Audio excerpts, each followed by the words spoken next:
is Bean to Barstool, a podcast that looks at the intersections of craft beer and craft chocolate.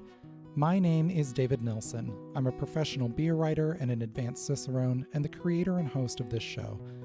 The music for this episode is by my dear friend, indie folk musician Anna P.S. You can find out more about Anna's music in the show notes or at her website, annapsmusic.com. You can find links and information about our guests in the show notes as well. I hope you enjoy this episode of Bean to Barstool.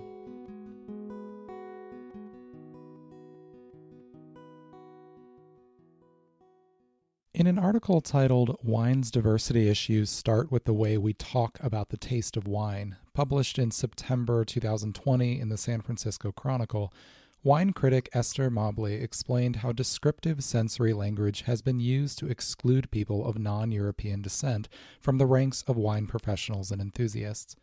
She described how most of the range of accepted wine flavor descriptors come from European culinary traditions, locales, and experiences, and as one amusing example, asks, how many people have actually tasted a wet riverstone anyway? That example hit home for me because around the same time the article came out, I described a beer on Instagram with literally that exact phrase. My brother-in-law, Nick, who grew up in Fresno, California, and has lived his entire life in cities, called bullshit pretty quickly. Who the hell knows what a riverstone smells like?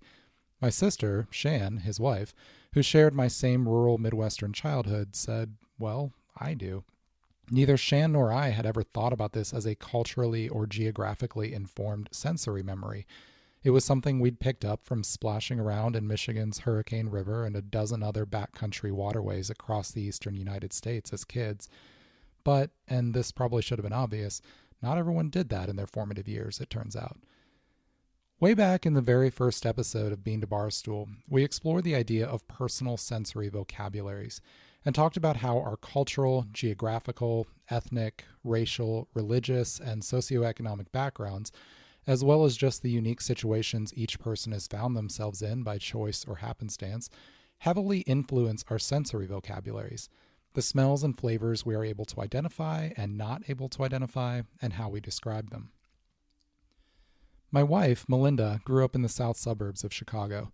When we were first tasting sour beer styles together, styles that often employ agricultural language more likely to be familiar to someone from a rural background like mine, we quickly realized how culturally informed beer description can be. But that's not a disclaimer that's usually acknowledged to newcomers, and it can leave people who aren't familiar with a particular set of sensory descriptions feeling left out. For most of its history, craft beer in this country has largely been the purview of white people.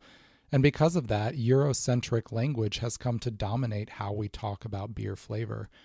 The compendium of common beer descriptions isn't identified as being Eurocentric, it's just accepted as accurate. How often have you heard vanilla or cinnamon described as sweet? Because in European-influenced North American cooking, those spices are almost always used in desserts, when in many other culinary traditions around the world, they're used in spicy or savory dishes. This is curious in the case of those agrarian descriptions for sour beers, words like horse blanket, hay, barnyard, because craft beer has largely built its following in city centers rather than rural areas. How many people who grew up in cities have an actual memory of horse blanket or barnyard to base those on? Maybe it's the legacy of American bootstrap mythology, but people of European descent often like to claim a rural birthright even if they grew up around more taxis than tractors. So language like this has become the default. Dr. Nikol Jackson-Beckham did not grow up around horses or barnyards. A former professor of communication and cultural studies who wrote her dissertation about beer, Dr. J is the principal of Crafted for All, a consultancy that helps craft beverage companies and organizations be more inclusive, equitable, and just, as well as the founder and executive director of Craft by EDU, a nonprofit whose mission is to champion those same goals in craft beer through education and professional development. When she listened to that first episode of Bean to Barstool and heard the reference to horse blanket, she audibly exclaimed, because, as you'll hear, there weren't a lot of large farm animals in her background either, and the ways that differences in culture and experience influence who gets to talk about and describe beer is a topic very much on her mind.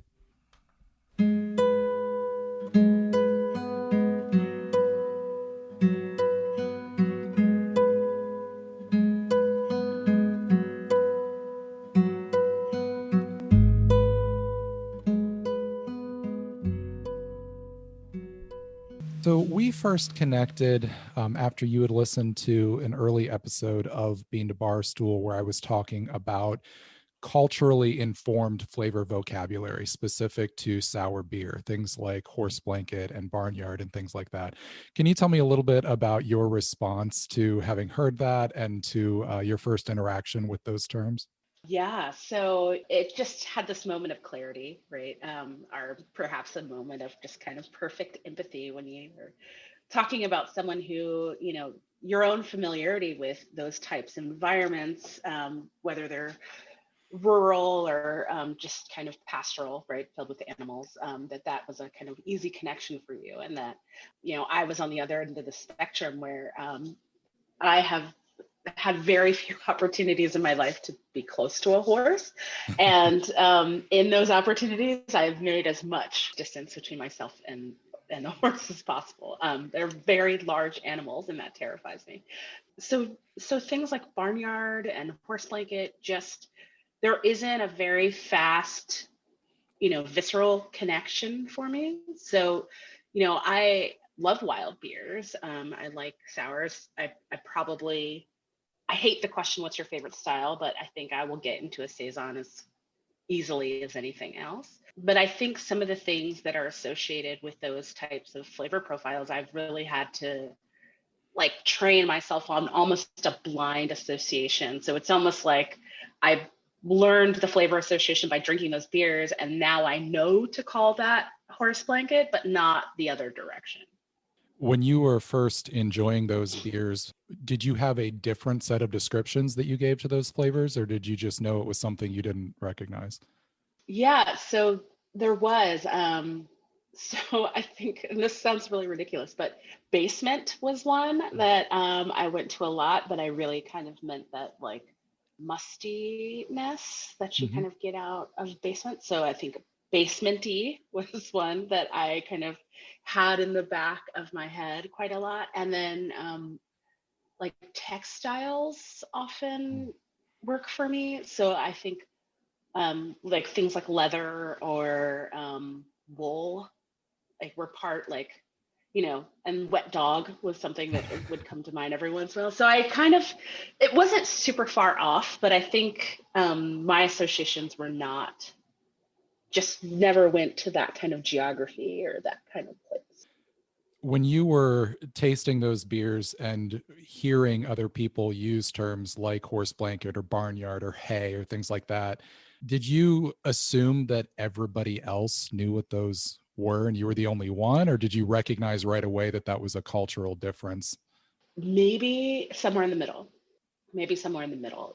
I think the kind of vocabulary of beer styles and learning is so unique but so codified, even though those codes change constantly. It is so codified, and the kind of my first entry was into BJCP in 2011, and even just the kind of right, like part of the BJCP test is protocol around the judging table, and I think there's just so much ritual, so much protocol, so much codification around the processes that you just assume that like everybody else knows what's up and what you're doing is this odd exception, right? So I think it took me a good long time to kind of come around to that realization that yeah, of course, these are things that are connected to geography, they're connected to history, so there are obviously cultural experiences kind of embedded in beer styles and descriptors. And it was kind of one of those like knock you over the head and you're like, oh yeah, I probably should have realized that early on. A lot of those, I mean, it just seems like they function as a signal that you're part of the crowd that's in the know. Looking at things like those, that rurally influenced language, craft beer was not driven in rural areas. It was driven by cities and hip little neighborhoods. And I feel like most of the people who are into those beers and have been into craft beer probably don't have an intimate relationship to that kind of language. Yeah, I mean that's absolutely the point. So it's odd, right? Because you're just kind of like at some point, I have talked to people who, the college I used to teach at had an equestrian team. And we had a Zymergy club for students that I was the faculty advisor for, and, was able to do some tasting and talking with students who were of age, and taught a beer related class in my last semester. And the students who are on the equestrian team, I thought they would get a kick out of that descriptor, and they absolutely loved it, right? Like they're like, it is, and they freaked out. But I don't know very many people personally who would have that kind of reference, right? And so it is interesting how codified it is, at least in contemporary craft beer spaces. We'll be right back. Hey everyone, Final Gravity Issue 5 is now available in the shop on beantobarstool.com. This 5th issue of our zine telling personal, human-centered stories from the world of beer is full of great articles. Bano Segudu tells the story of the South African beer style Umkombothi, poignantly explaining its role in her culture and the importance in her family's celebrations and milestones. Maria Krugliak writes about discovering the Portuguese half pint after moving to Portugal during the COVID-19 pandemic. Amanda Bruns and Obakeng Malope discuss the water spirit Mamuhaswa and the collaboration beer they brewed in her honor. These and numerous other stories fill the 56 pages of this zine. We've expanded it and added a few features for this issue. It's full color, full of lots of beautiful photography and art. Definitely check this out. It's on beantobarstool.com/shop. You can purchase this issue or subscribe, and you can always support us on Patreon and get extra perks as well. Cheers.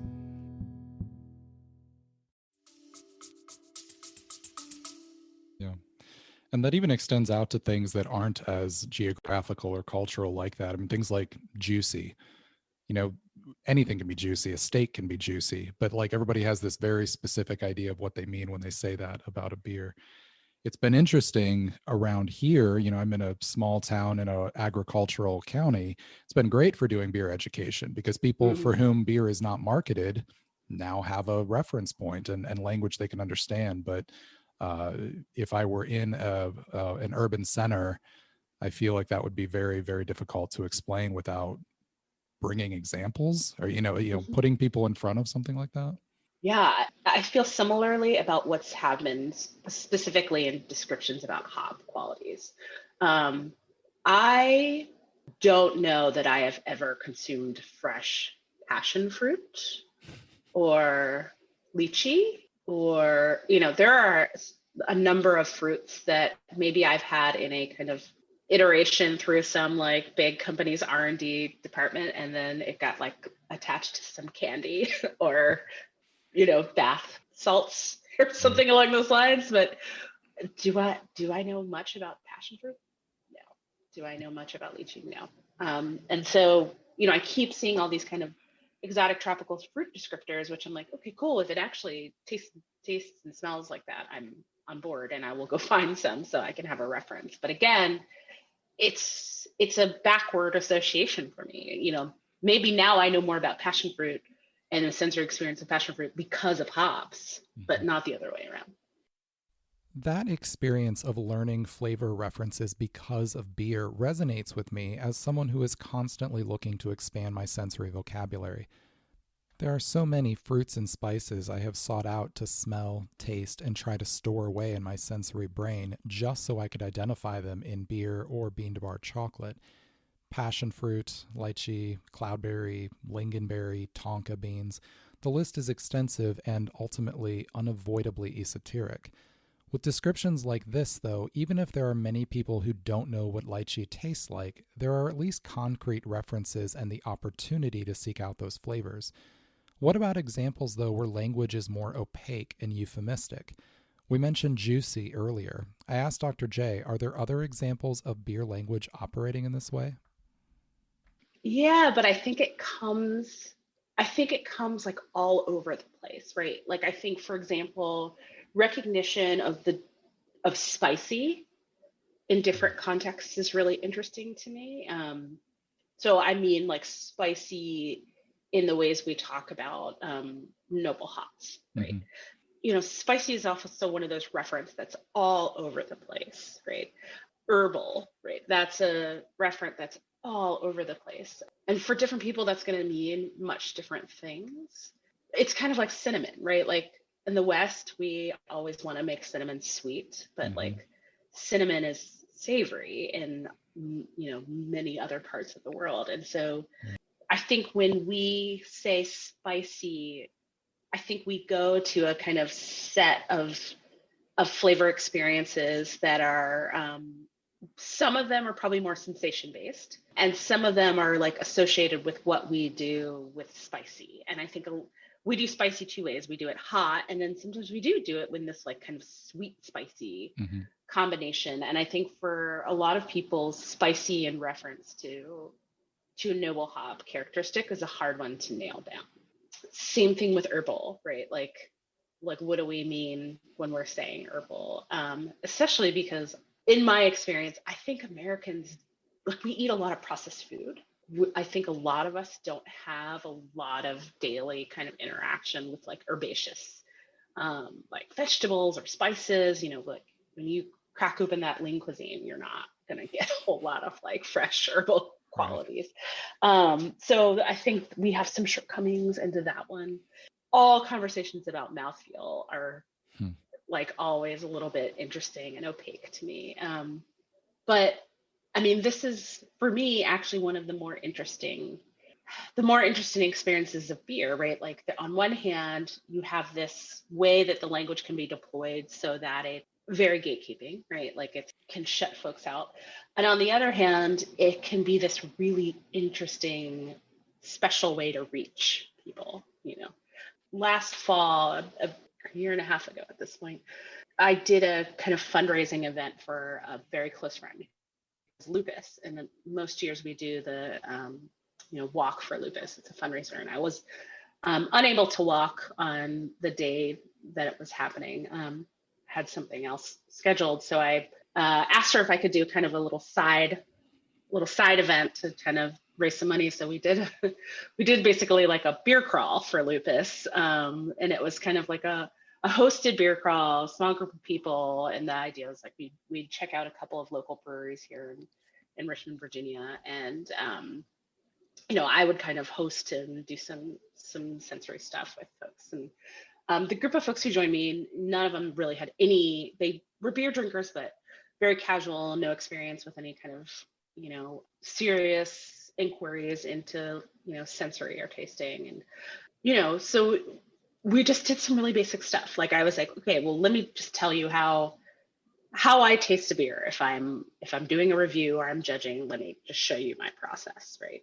And almost immediately, right, people kind of lit up, like, really bright-eyed and like, oh, wait, do I smell it now? Or why are you making me smell it from over there? And so it was almost like there was this immediate connection to like, oh, you're showing me how to experience something that's new and accessible and interesting and is making me think in ways I haven't thought before.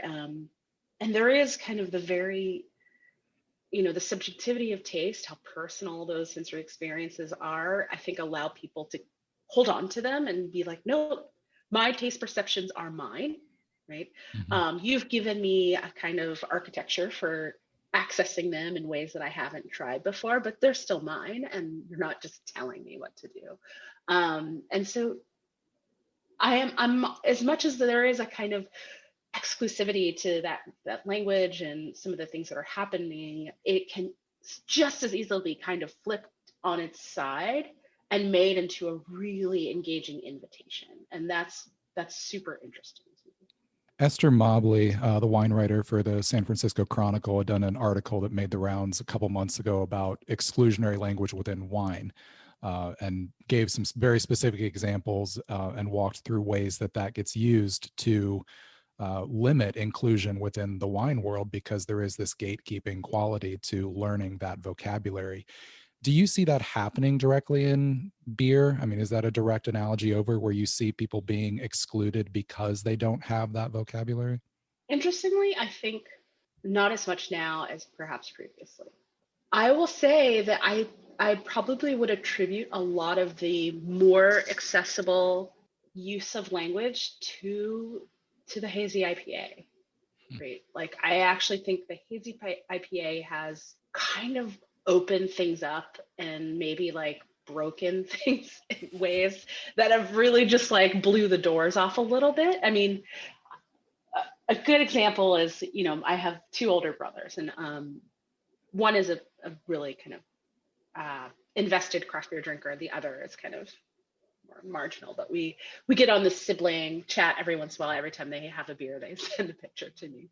And my middle brother, he said, well, I don't like hoppy beer, right? And I was just like, no, I don't know that, because hoppy doesn't mean anything anymore, right? Right. Like that doesn't have any, like hoppy could mean like bracingly bitter or taste like orange juice. Like we have no reference for what hoppy means anymore. And in it, Lily Waith in the UK wrote that, beautiful piece about the postmodernity of the hazy IPA, as it kind of is a destroyer of categories and hierarchies and orthodoxies. And I think in a way it did just kind of break open things. I mean, even if you think about the ways that these words kind of fall upon our intellectual perceptions, like juicy is such a kind of pop culture type word, right? Even hazy itself, right? Like it's not cloudy, there's not like particulate in it, right? Like Mhm. they're very kind of kitschy pop words, and I think in some ways they've been an invitational for people to kind of come in and talk about beer.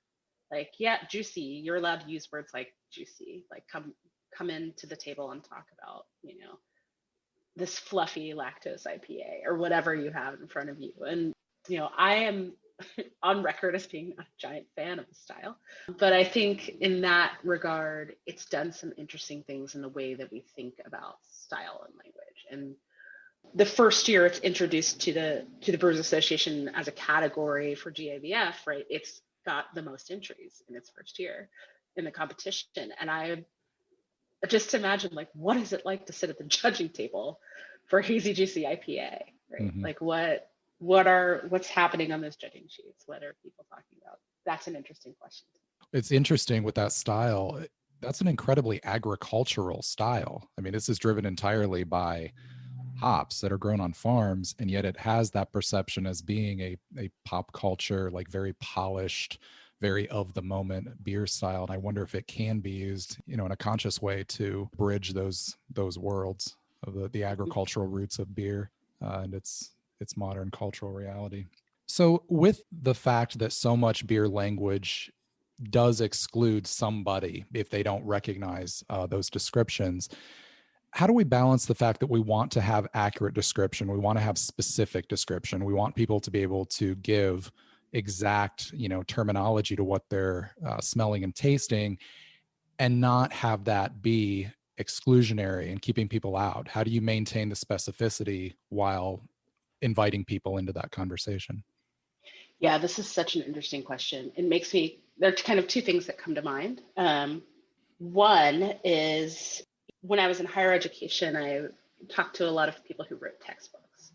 And, they talked about these, a lot of times, particularly when we're talking about state textbooks for grade schools, there are these conferences or, symposiums where people are kind of literally getting together and deciding what will go into history books and what will not.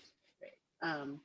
And on some level, there's a practical discussion there. It can't be a sprawling, Britannica multi-edition type thing for your fifth grade civics class. So there have to be some choices to edit what goes in and what goes out. But those choices are not always about length, as you might imagine, Mm-hmm. right? And so, things like Japanese internment is not regularly included in a grade school textbook. And I think a lot of people would say that's not an insignificant part of American history, and it's long ago enough to where it starts to belong in a history book. So, when you realize those decisions take on kind of other types of calculus other than just, brevity or accuracy, and people are involved. So I think you can't expect anything different to happen. It always makes you raise those questions. So, that's as a kind of basis of what I'm thinking.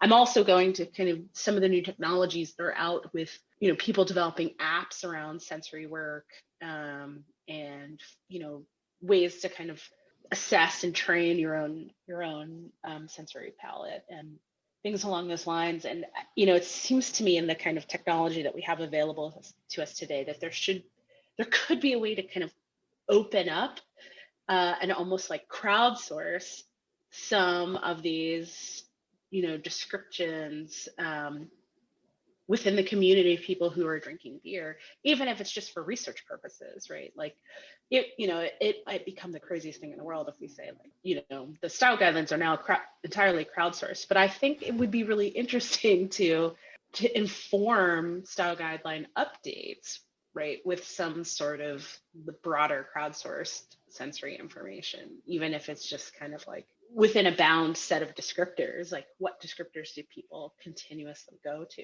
I mean, and the weird thing is when you think about like off flavor training, right? I think it's done that fairly well, right? Like, and maybe that's because we're naming off flavors, right? But like you can sit in a room with people and they're like, oh, I get lipstick. And they're like, it's cardboard all day for me, right? Like we talk really openly about those types of sensory experiences and leave a lot of room for them to taste differently to different people,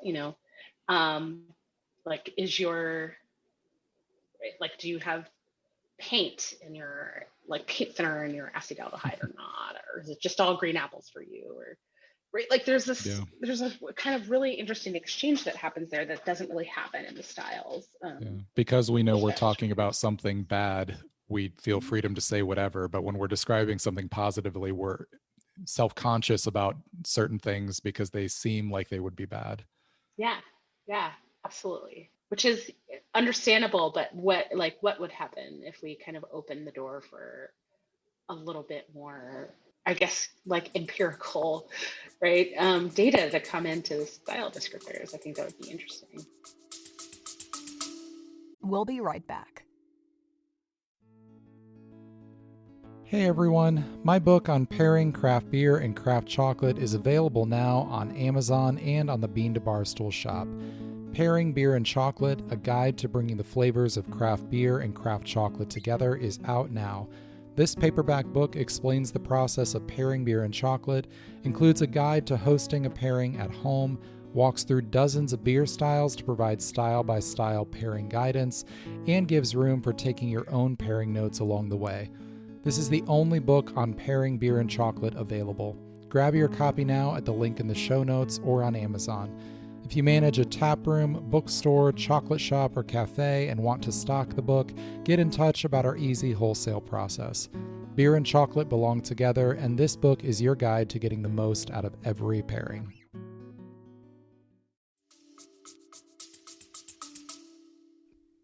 I want to take a moment for my non-beer people listening to better understand what we're talking about with off flavors. The basics of brewing and chocolate making are fairly simple, but mastering those processes to make truly good beer or chocolate can take years. Sadly, there is a lot of beer out there that is flawed in some way, whether that means it has an actually objectionable smell or flavor, or just that it doesn't taste like it's supposed to for the particular style it's trying to fit. Off flavors are flavors that shouldn't be present in a beer and can be tied to known brewing issues, or problems that arise after the beer has been put in a package, and beer experts and professionals are trained to recognize them. I had to learn them for my Cicerone exams, Dr. J had to learn them as a beer judge, brewers learn them so they can avoid them in their own beers, and many advanced beer enthusiasts end up learning to identify them as well. When you hear us talking about acetaldehyde or light struck, those are two examples of common off flavors in beer. While these flaws have accepted terminology used to describe them, individual palates will learn to identify them differently. And so, naturally, the personal sensory vocabularies we're discussing here end up influencing how we talk about even these negative aromas and flavors. Here, Dr. J gives one example of how a specific experience is tied in her memory to light struck aromas, which most people identify as skunky. I have kind of private off flavor vocabulary for when I'm getting it. And like very much when it's like light struck, I'm like football. Hmm. Like, cause it's so in my memory, it is the smell of a tailgate, right? Like it's just light struck beer across a parking lot, right? So, I was like, if you get football, like, you have some light struck. That's great. I was talking recently with some people about light struck beer and the fact that there are no skunks native to Europe. So Europeans have never smelled a skunk, which is, the way we describe light struck beer, and the other things that they were coming up with to describe it that I wouldn't think of having anything in common with a skunk, but I guess maybe they're closer than I had thought. You mentioned earlier that tasting with people in just a way that invited them into that experience to where they didn't feel threatened by that was a great way to reach them. Are there specific ways that this subject we're covering of personal language that is specific to our experiences can be used as a way to bring people into craft beer who maybe had been excluded previously? Yeah, I think so. I mean, gosh, I mean, we only need to look a little bit at food, right? Not even a lot, like a little bit, whether you're talking about, chocolate or any other kind of touch point in like global cuisine to realize that sensory experience of food opens the door to like entire domains of expertise and lay knowledge that are just kind of waiting for you. I think for me, this is like the first time I try a kind of new world cuisine is always just like this massive experience. I went to Scandinavia for the first time a year and a half ago, and you know, just went to essentially like a little market food hall where there was a lot of little food providers, and just kind of walked around and got a little bit of everything I could have, right?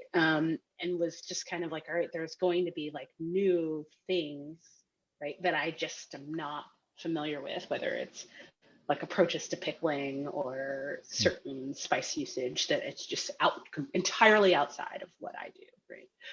And for me, there's just this like really awesome willingness of exchange when you're kind of at that precipice, right? When you're like, this is a new thing, and there's something I'm bringing, and there's something I'm ready to receive. And I think that's the space where we as a kind of craft beer community maybe can be more inviting of others, right? Rather than kind of seeing it as, oh, we're bringing you into the club, right? And like, here's your membership card and here's the uniform. More of kind of like, this is a place where people often walk up to a permeable barrier with a lot of excitement, right? With a lot of willingness to give and to take. And I think if we were kind of less invested in teaching the way it is and more invested in kind of finding these points of exchange, I think we'd be more welcoming. I mean, it's so interesting, even in the space of kind of diversity, equity, and inclusion work. One of the things that always happens when people talk about like reaching to communities who are underrepresented in craft beer, right? Trying to cultivate new relationships. One of the first ideas that comes up for everybody is like beer class, right? We'll do some beer education. And I was like, why do we always have to be teaching? Like when do we make space to be taught, right? Or to co-teach or to collaborate? And I always just think that's such an interesting phenomena, right? That we always kind of come with this imparting of knowledge posture rather than something a little bit more flexible. I think when we look at greater inclusion within craft beer, beyond all of the reasons at the human level that this is just the right thing to do, purely from the standpoint that we're talking about of language and sensory enjoyment of this world, this can only get richer when we have more input and backgrounds that are beyond our own. Yeah, absolutely. And I'm so, I think if you've been drinking beer long enough, right, you have inevitably had two experiences. One, you have tasted a combination that's as a result of maybe some sort of adjunct addition or some sort of post fermentation treatment that has just not worked, right? Like you're just kind of like, this is discordant in my mouth. Like this is not a pleasant experience. Like bad things are happening. I see where you might want to have tried that, but it's a no for me, right? Mm-hmm. And then maybe you have the kind of corollary experience where you're like, I, under a million years, would never have put these things together. What possessed you to put this in there or to do this to it afterward? And I don't know why, but it's singing in my mouth, right? Like Mm-hmm. something really extraordinary is happening. And I think I cannot help but be convinced that that second experience, right, could be, exponentially multiplied by taking in more information from more different people about their sensory vocabularies, about their cultural experience of taste, about the kind of associations and references that they make that we don't know. Because there's that kind of pithy statement, you don't know what you don't know, Mm-hmm. right? Like, and you're not going to accidentally have some sort of poetic moment where it just springs from you, right? You find it by finding the knowledge and the people who are the repositories of that knowledge. So everybody keeps saying, what's the next frontier in beer? What's the next frontier of beer? And I'm like, I think it's people. I think people is the next frontier of beer, because I think people are where the innovation lies now, right? And that's an exciting thought. There are books and videos and articles and classes for how to become a better beer taster, how to build your sensory vocabulary. Before the pandemic, I was leading some of those classes. When restrictions lift and I can gather with people to talk about beer again, I want to do that in a more mindful way so that I'm not always entering a space assuming I'm the only one who will be teaching. Back in that first episode of this podcast, I talked with London Co., a chocolate expert who gave me my first introduction to and education around bean to bar chocolate. We talked about this idea of culturally influenced flavor vocabularies, and in the context of having tasting experiences with other people, she said, just the exposure to someone of a different experience challenges your experience as being a universal truth. Tasting beer or chocolate or any other artisan food or drink with people of unique backgrounds from ourselves opens our minds to new expressions and descriptions of flavor and aroma, new terminology we can work to understand better, and new avenues of empathy for understanding our fellow humans. I have always found that I learn as much or more from tasting beer with newcomers than with seasoned beer experts, and when I can get back to leading or attending beer events, I want to change my mindset to better match that and be more consciously receptive to what I can learn from those around me. Beer is most fun when everyone gets to join in, when the barriers to entry are moved aside, and when a range of experiences and memories and recognitions are brought together so we can all learn from each other. You can find links to the organizations Dr. J. Nikol Jackson-Beckham is involved with in the show notes. I encourage you to check those out and to follow her on social media. If there's a topic you'd like to see covered on this podcast, drop me a line through social media or at beantobarstool@gmail.com. You can also let me know if you've had good chocolate beers or beer-infused chocolate lately, or if you come across any you think I might find interesting. If you feel inspired to share one of your own beer and chocolate pairings on Instagram, tag the post with the Bean to Barstool hashtag so I can see it and comment. Let your friends know about this show if you think they would enjoy it, and of course, please leave a review on your preferred listening platform so more people can find the show. I hope you enjoyed this episode of Bean to Barstool.